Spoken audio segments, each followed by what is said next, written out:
Hi, I'm Michael Sansolo, and welcome to Shopping with Michael. Steak. For many of us, it's our favorite meal, a treat for a special occasion, or a point of pride in our cooking repertoire. It's such an important food in many cultures that entire restaurants are dedicated to perfecting it. The definition of a great steak is hotly debated. Today, with the help of an expert, we'll tell you how to choose one in your favorite supermarket and how to best prepare it at home. We'll be right back after this. Welcome back. We have with us a steak expert, Johnny Prime, to help us shop for steak at your local supermarket, and later he'll give us tips on the best ways to prepare it. Johnny Prime runs what he calls a serious steak blog, a meat memoir, if you will. It contains a wealth of general information about steak and meats and offers reviews for some of the top restaurants. As he says, sometimes a trip to the local steak joint can drain your funds. So using these techniques will serve as a great way to guarantee a good meal while also saving you money. And you'll impress your friends and loved ones in the process. Welcome, Johnny. And I guess I should say this off the bat. Johnny Prime is your pen name. Yes. That is not your given name, but it's a good name for a steak expert, let me say. All right, Johnny, we want to make a nice steak meal at home. We're celebrating something. And as you say on your blog, if I make the wrong choice, I can spend a lot of money on the wrong piece of meat and I could prepare it improperly. So let's start with, I'm in the store. Okay. What are some of my options? What am I looking for to make that great steak? Well, if you're looking to replicate the steakhouse experience, the major cuts to look for are the ribeye, the Porterhouse, and then if you want to do something a little bit more cost efficient, like a hanger steak, this here's a hanger. And this one is an awful lot thinner. Yes, I mean, yeah. it's very easy to see the difference. Right. So I guess they're going to cook up really differently here, Very aren't they? differently, yeah. Okay.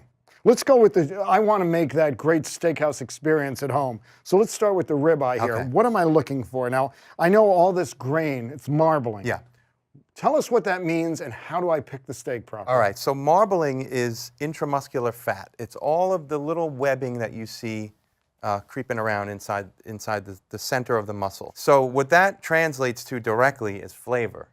And a lot of people get a little turned off when they think of it as fat, but it's the kind of fat that melts and turns into like the same kind of fats that are in olive oil or avocado. It's a good fat. Okay, so as opposed to a lot of other things we eat, because low fat is always such a magic phrase, right. When it comes to buying meat, I want fat in there because it's going to give flavor to my meat. I usually go up, I look to see if there's good marbling. Most of the stuff we see in the grocery store is choice quality. Now, the quality is a rating that the USDA gives to the meat. They cut it at the rib, they look and see how intense the marbling is. Most of the stuff, about 50 to 60% of what we see in the market is choice quality. Prime will have a lot more marbling, costs a lot more. It's a heavy premium for that stuff. So yeah, if you see something like this is choice, and it looks really great for choice. Okay. So I jumped on it. And you bought this in a supermarket, yeah. All right, so let's come over here. What am I looking for in Okay, this so cup? now we've got, this is a Porterhouse. The Porterhouse has two sides of muscle. So on each side of this is a vertebrae bone that's split in half. And on this side we have the tenderloin, which is filet mignon.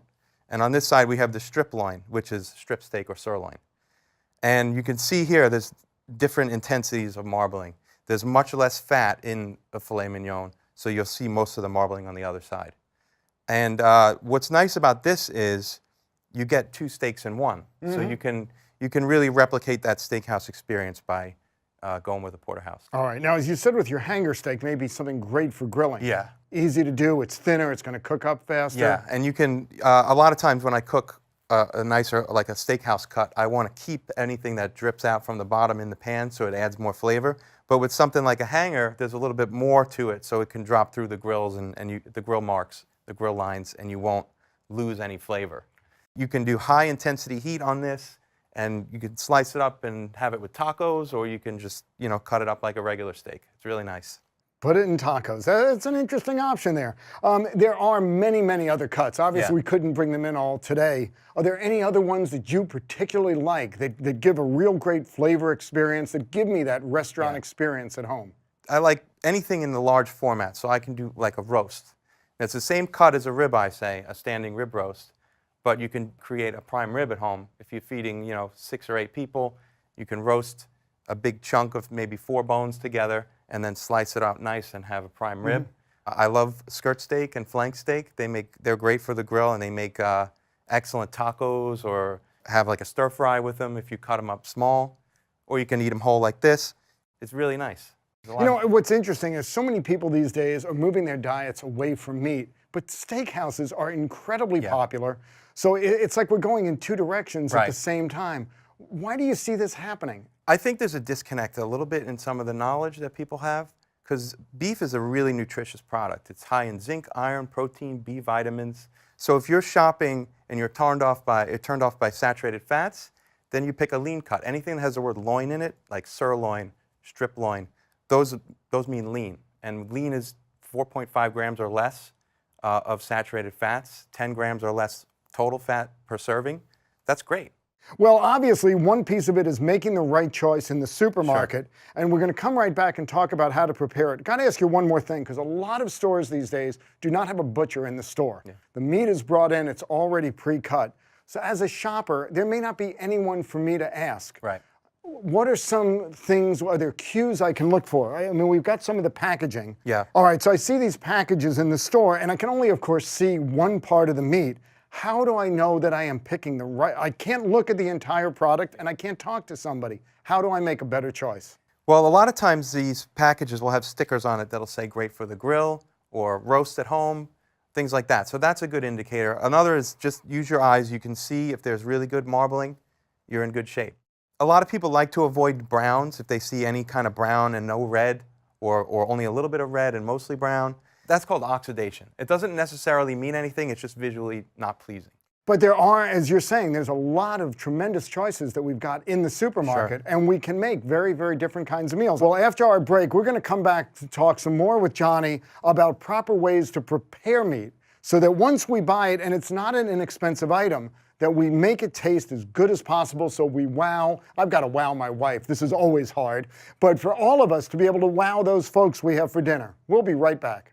Hello again, we're back with Johnny. You know, Johnny, even though it seems that preparing a steak is a relatively simple thing to do, requiring only a bit of seasoning and, of course, heat, as you've said, there are many things we need to know before we start grilling, searing, or however we're going to prepare it so that we do it as best as possible. So with your help, let's discuss the characteristics of how we properly cook a steak at home to make a wonderful meal. When we had them cut some meat out before, you talked about the hanger steak, perfect for a grill and high heat, cook it fast. With the more steakhouse cuts, whether it's the ribeye or the porterhouse, what are the ways you like to cook them that gets us the best meal? Well, depending on how thick the cut is, like the ones we were looking at before, they're not too thick. So I might do those all on the pan, maybe a grill, most likely a pan. Pan on a stovetop? Yep. Okay. Cast iron's even better if you've got that. Maybe a little butter, a little rosemary, garlic. What I like to do is get the steak to stick a little bit to the bottom of the pan and let that melted butter pool up and tip the pan, and then spoon the melted butter over the top. Really? Flip it only once. And I only why is it? We're always told that. Flip it only once. I guess because you don't want to keep rejiggling the meat sear that you have on there. You don't want to lose the sear, and you don't want to overcook one side over the other. Okay. And you said before we want it to stick a little. Yeah. That seems counterintuitive. Usually when we're cooking, certainly in a pan, we want everything to be nice and loose so we can flip it around. Why do we want it to stick a little? I think that helps create the sear better. Really? Gives you that crust that you like. Okay. All right, so we're cooking it on the stovetop. We're spooning the butter on top. Yeah. What temperature, what do you look for? Are you cooking it for a certain amount of minutes, or are you using a meat thermometer? I'm very imprecise when I do it. So that's the trick about steak. It's very forgiving. If you don't do it enough, you could throw it back on. You shouldn't do that, but what you should do is, I think, 2-3 minutes per side on something that's thickness that we just saw, and that should be fine. What we saw was about an inch, Yeah. so nothing spectacular. Right. That should be fine for medium rare if you're on high heat and you're, I only like, and as far as seasonings go, I only like to use salt. If I have high quality meat, I'll almost only use salt. There are so many kinds of salt today, is there? Do you like sea salt, kosher salt? I like kosher salt. I like the Himalayan pink salt. I've been gravitating towards that a little bit. I don't really use like regular iodized table salt so much. That one, there's a little bit of a different flavor to it. I can't really pick it apart, but there's something different about it that's just not the same. All right, and you're going to walk me through this because I want to get this right. I want to wow people. So I want to preheat my pan so it's nice and hot? Yeah. Put the butter on? Yeah, get a little coat of butter at the bottom, or you can even coat your steaks with olive oil a little bit beforehand. Okay. Not tons, because I usually like to have the steak hit the pan dry.